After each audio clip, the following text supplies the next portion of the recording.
vous avez d'autres questions? Oui, ça c'est le banc titre, ce qu'on appelle le banc titre. Hein, c'est bien ça. On mélange les systèmes américains, français, les effets spéciaux à la japonaise avec les effets spéciaux américains. On a créé une espèce de formule. Cette formule, on n'arrive pas à la reproduire ailleurs. On a essayé de créer, si vous voulez, quelque chose qui ne soit ni américain ni japonais en important notre création française. Et ici, c'est assez amusant de voir que sur 130 personnes environ, travaillant ici à Los Angeles, vous devez avoir, je pense, 13 japonais et 10-15 français à peu près, encadrant l'ensemble de l'équipe américaine. Moshi-moshi. J'ai une anecdote là-dessus. C'est Tokyo, excusez-moi un petit instant. Gagner du temps en voyageant sur 3 continents, c'est facile pour Jean Chalepin, surtout à l'ère de l'électronique. Entre 2 téléphones, un téléfax et un computer portatif, comparé aujourd'hui, il hein, arrive à c'était rêver en nul. faisant parfois les 3-8. Ça me permet de pouvoir corriger les scripts, même en étant dans l'avion, partout où je sois. J'arrive à Tokyo, j'ai fini de travailler dans l'avion ou dans le taxi qui m'amène au bureau. J'arrive, j'imprime ça sur l'imprimante du bureau de Tokyo, je l'envoie à Los Angeles. Los Angeles, pendant ce temps-là, c'est le matin, ils arrivent, ils prennent le dossier, il n'y a pas de perte de temps. Même chose pour Paris. Mais à quel prix? Sur le plan personnel, par contre, ça c'est autre chose, parce que le travail, ça n'arrête jamais.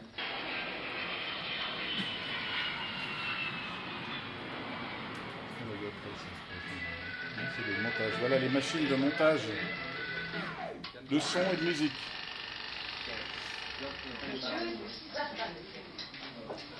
Voilà la recherche couleur.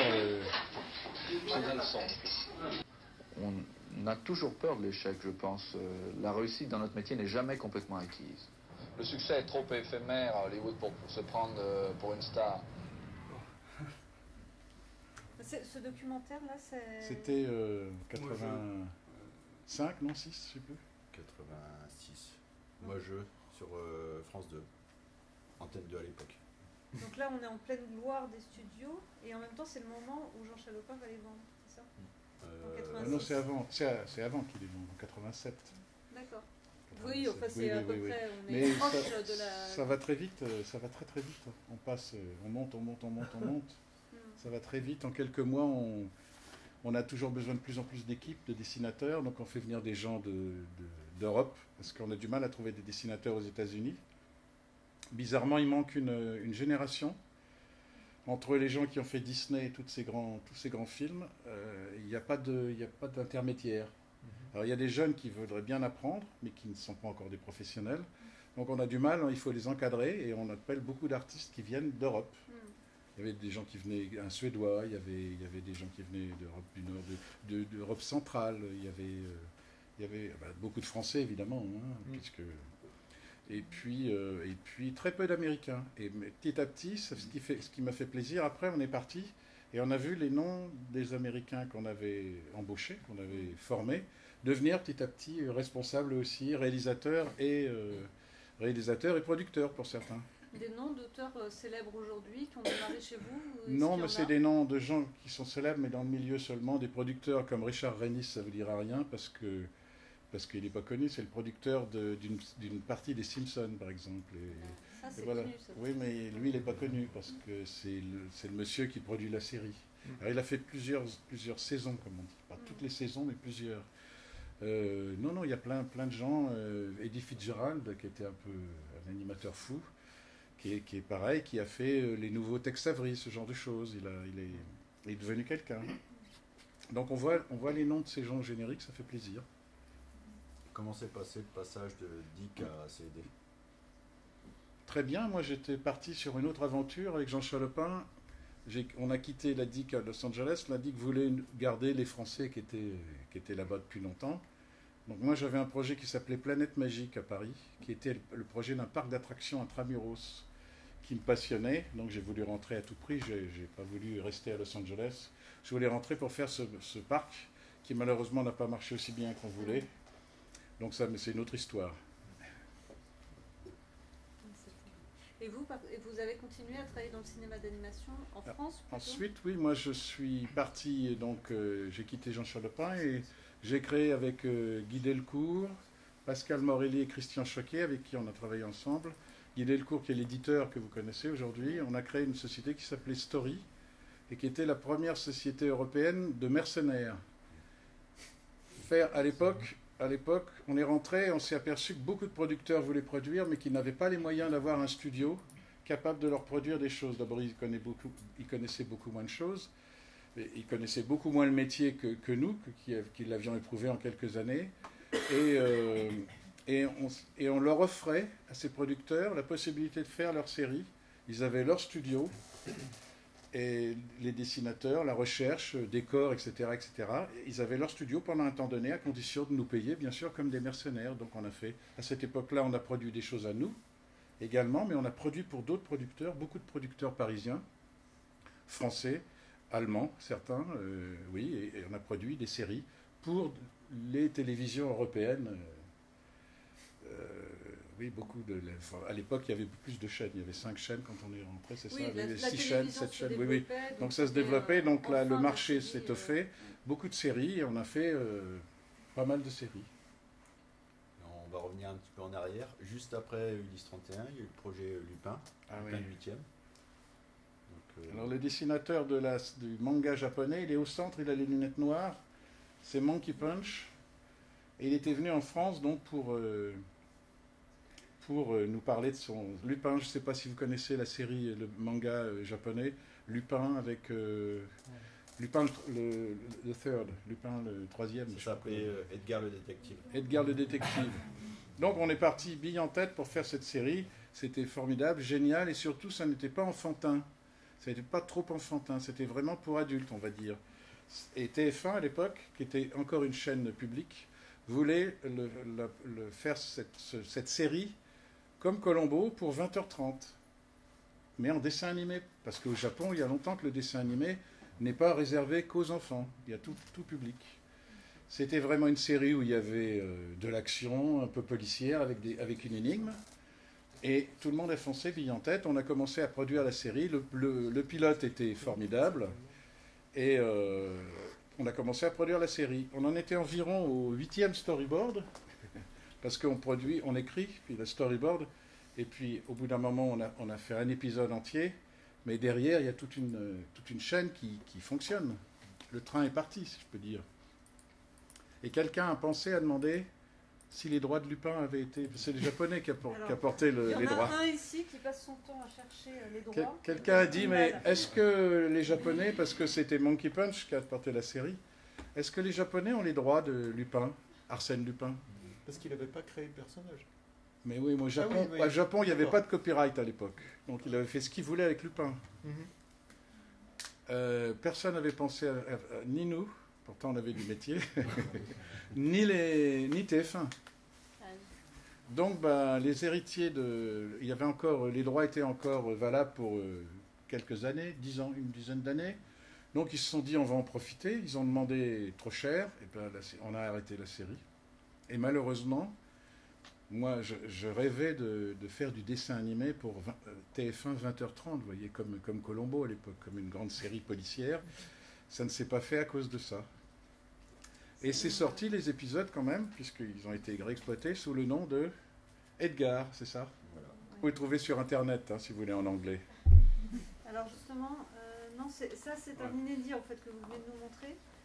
Ce sont des images qui... Ah, vous les avez récupérées Que en fait, toi, Marlon, tu aimerais bien justement pouvoir... on aimerait bien un jour faire pouvoir découvrir. le sortir, mais c'est, on va dire, impossible. Personne n'a les droits, nulle part. Ni au Mais les Japon, droits de Lupin sont libres maintenant. Oui, mais Mais les là, droits maintenant, de la les droits du série- film. Voilà, oui. les droits Voilà, du film on ne peut pas les avoir. Parce qu'au Japon, on nous dit que c'est pas possible, et pour la boîte qui aujourd'hui détient les droits pour les séries de la DIC, donc DHX Media, on nous dit que c'est pas possible non plus.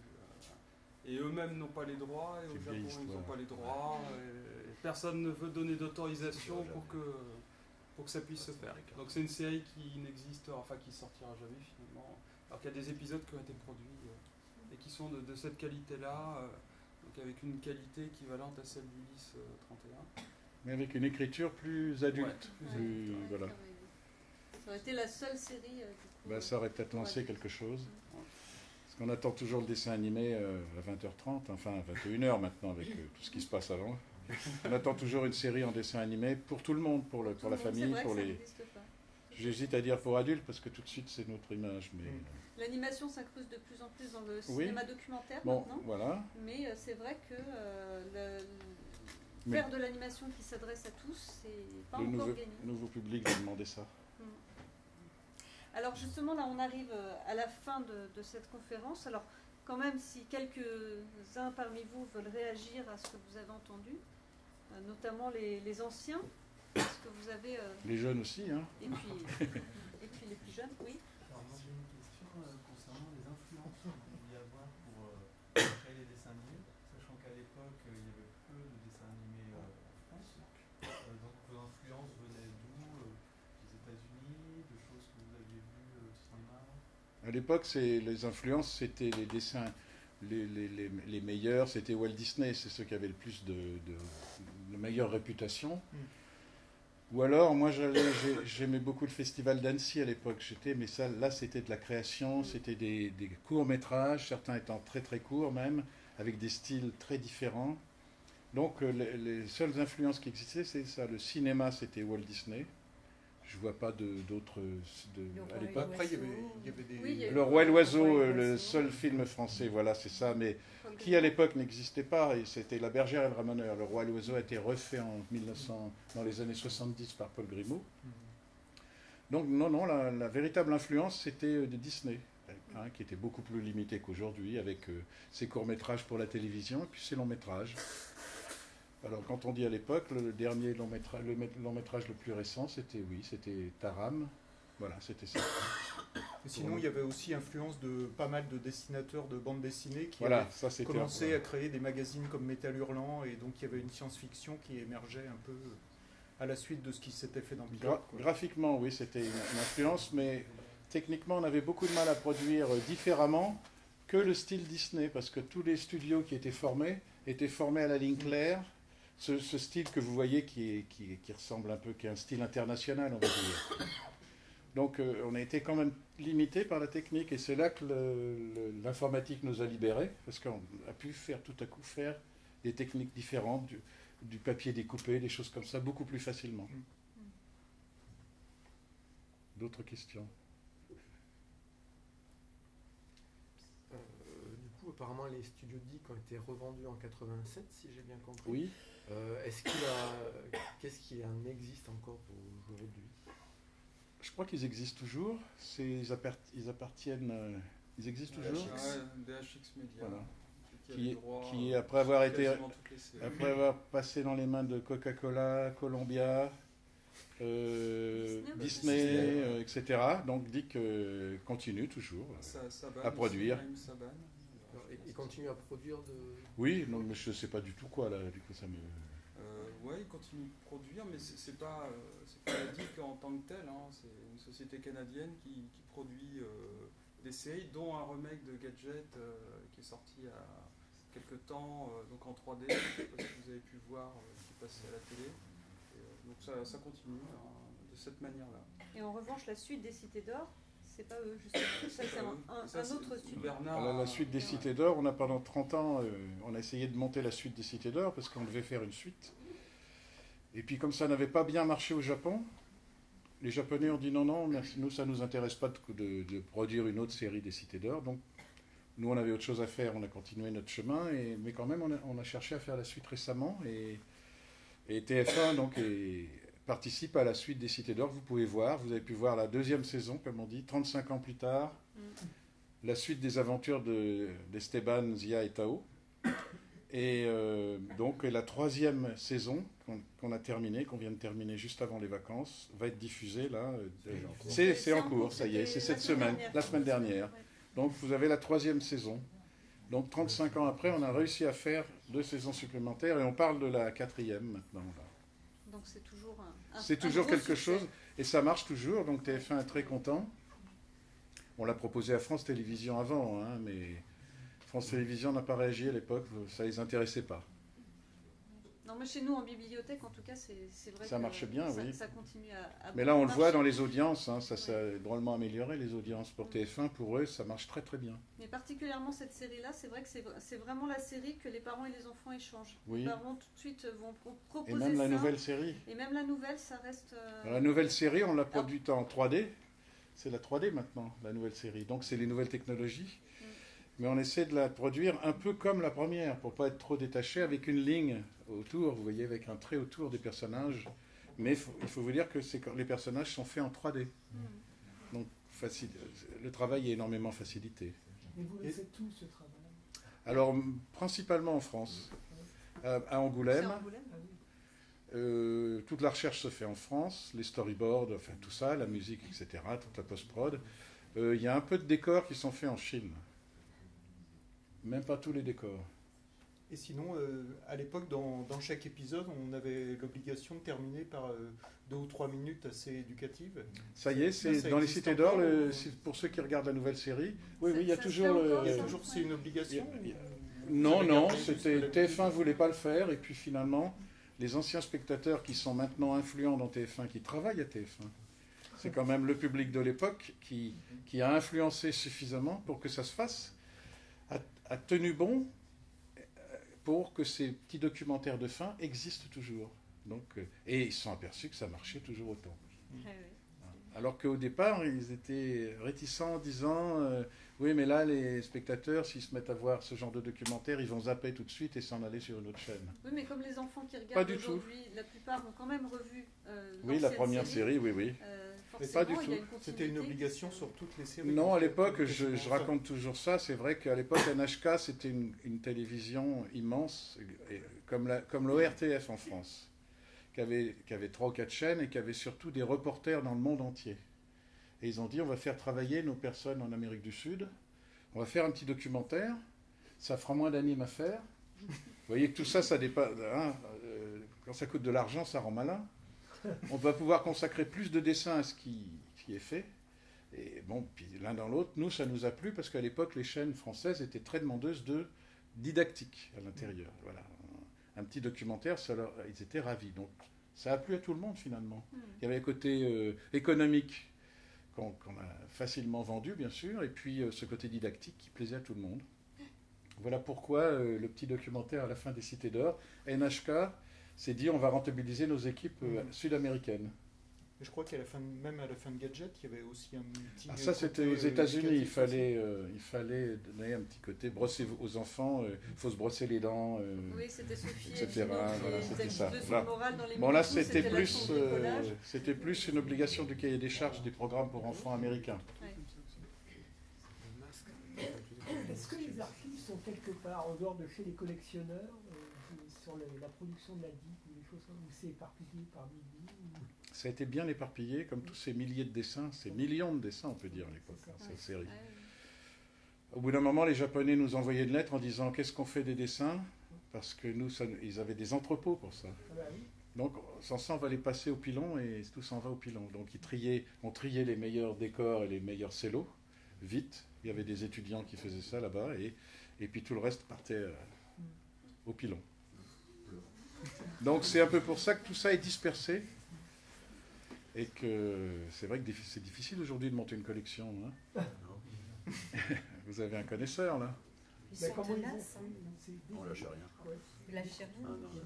Non, il y a des collectionneurs qui sont nantis. Mais c'est toute leur vie.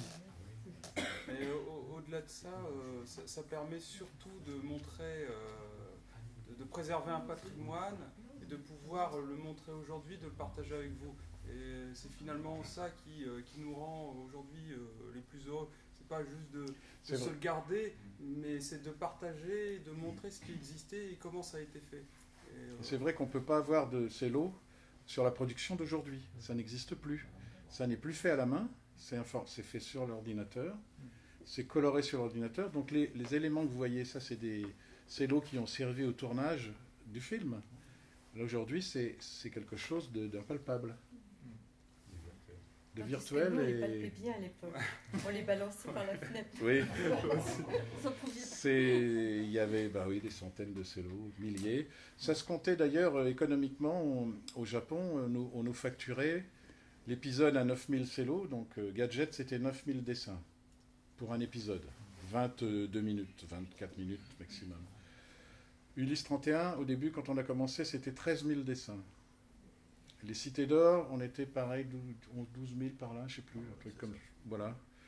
Et puis, c'était comme ça que les budgets étaient faits.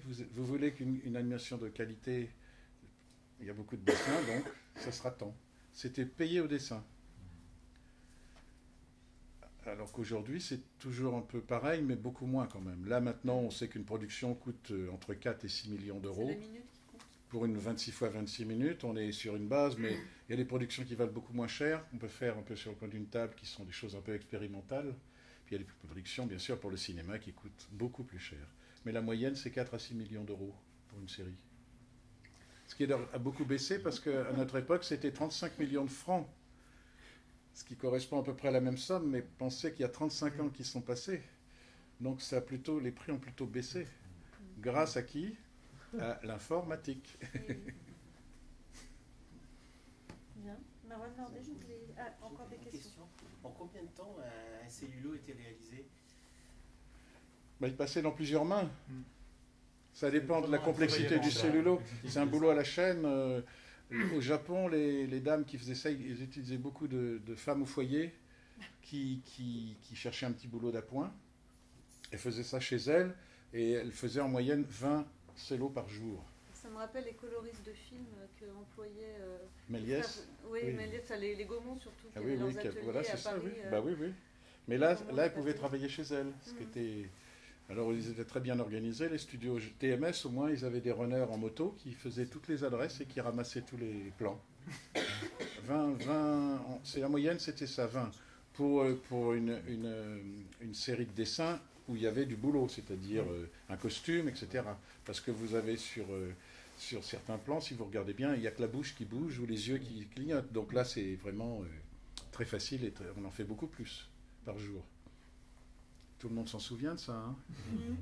Là-bas, on faisait la même chose à Tours. Hein. Le nombre de dessins, ça oblige à être malin et à être économe en dessin, l'animation. Une dernière question? Oui. Vous parliez d'un style DIC international. Est-ce qu'au départ, vous n'avez pas voulu imposer quelque chose?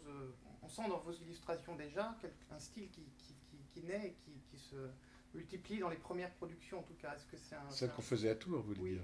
Oui, c'était quand même son dessin beaucoup qui était...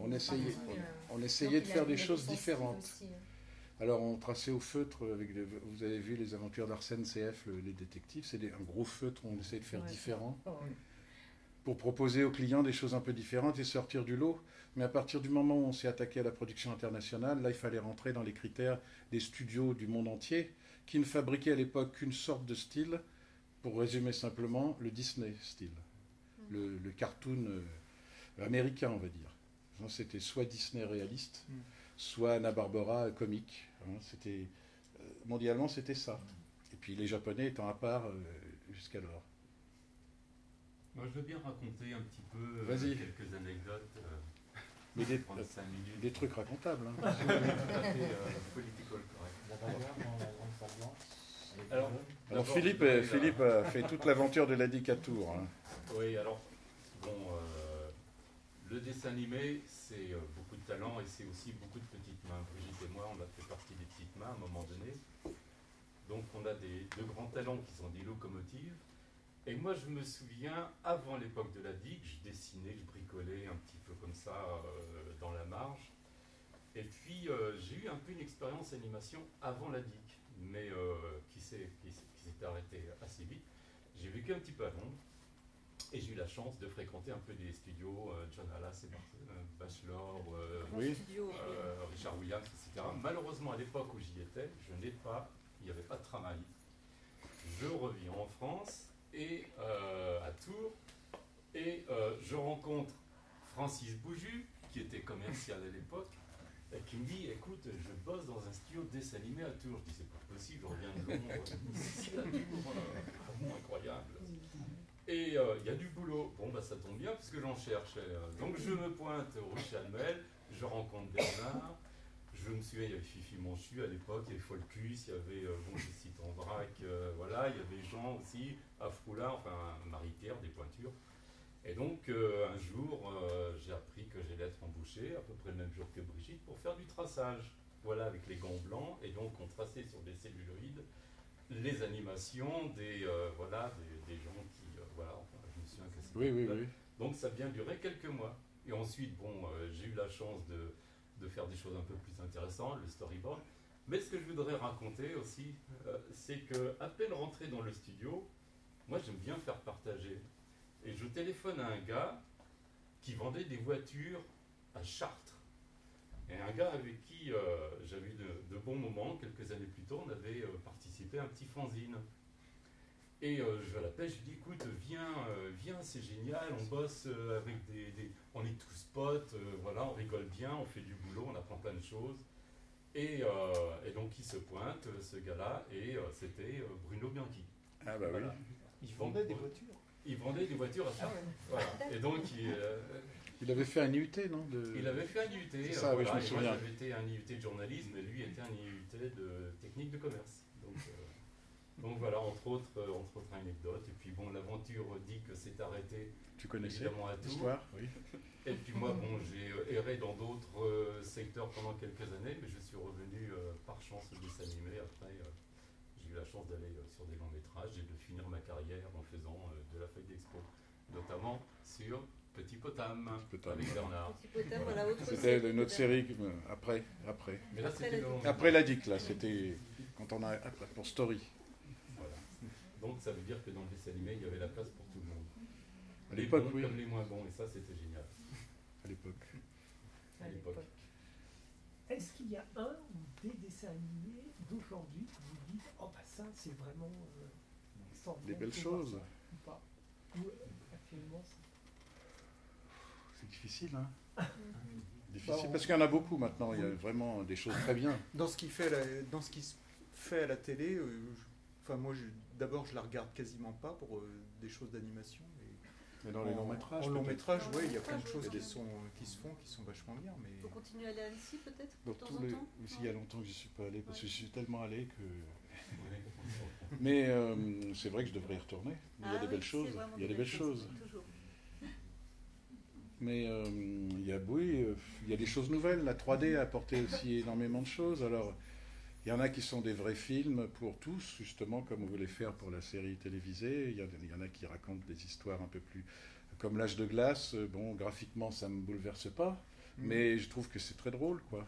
Souvent, les bouquins qui sortent sur les recherches graphiques sont presque plus intéressants que les films.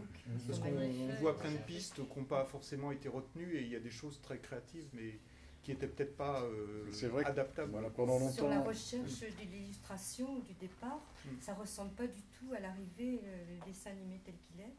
Et là, dans ces recherches, il y a vraiment des chefs-d'œuvre. Hein. C'est vraiment formidable.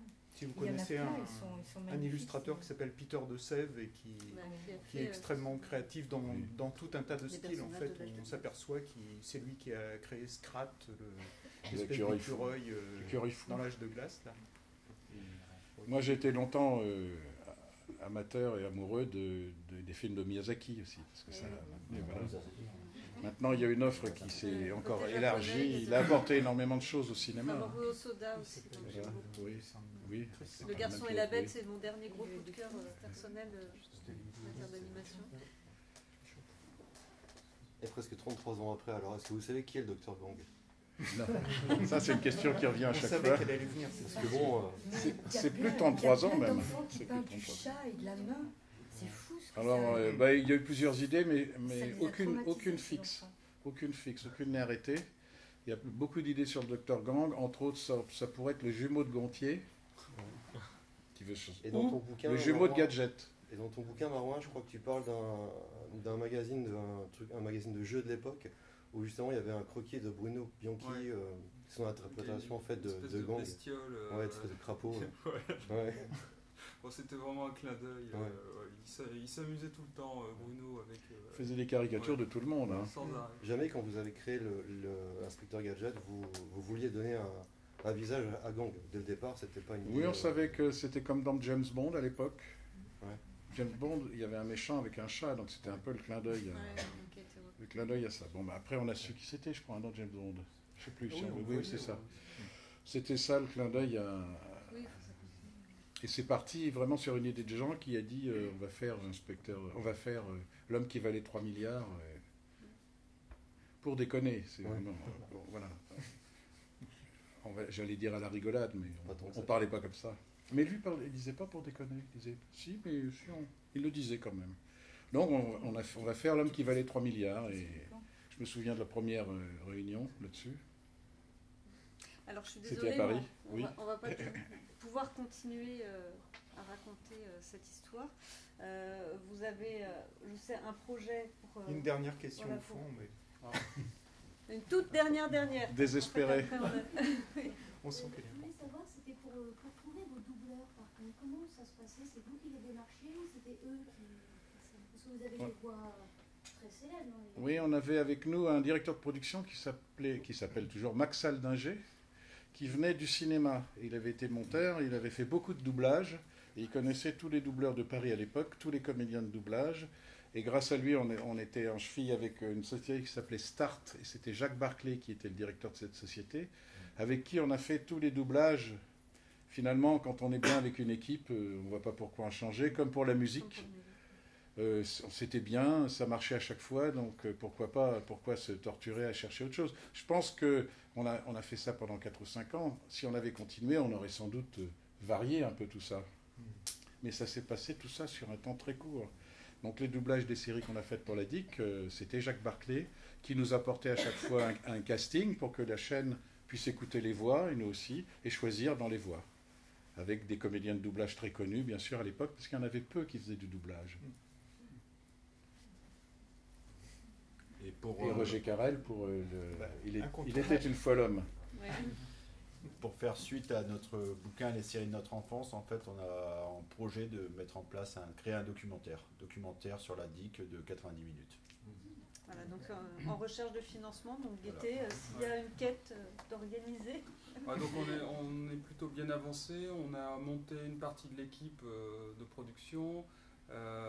Donc on va raconter vraiment l'histoire en débutant à Tours et en faisant un petit peu le parcours qui a été fait par le studio, donc en allant aux États-Unis, en passant par le Japon, et donc on aurait beaucoup d'intervenants qui ont travaillé dans cette grande période, et on voudrait vraiment faire quelque chose qui soit ludique et qui puisse raconter à toutes les générations cette belle histoire.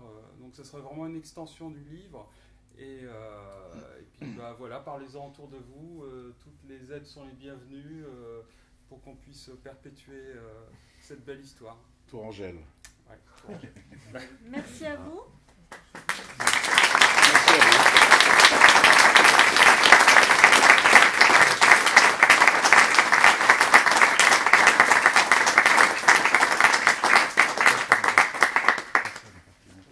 Personne n'est parti en route, c'était donc passionnant.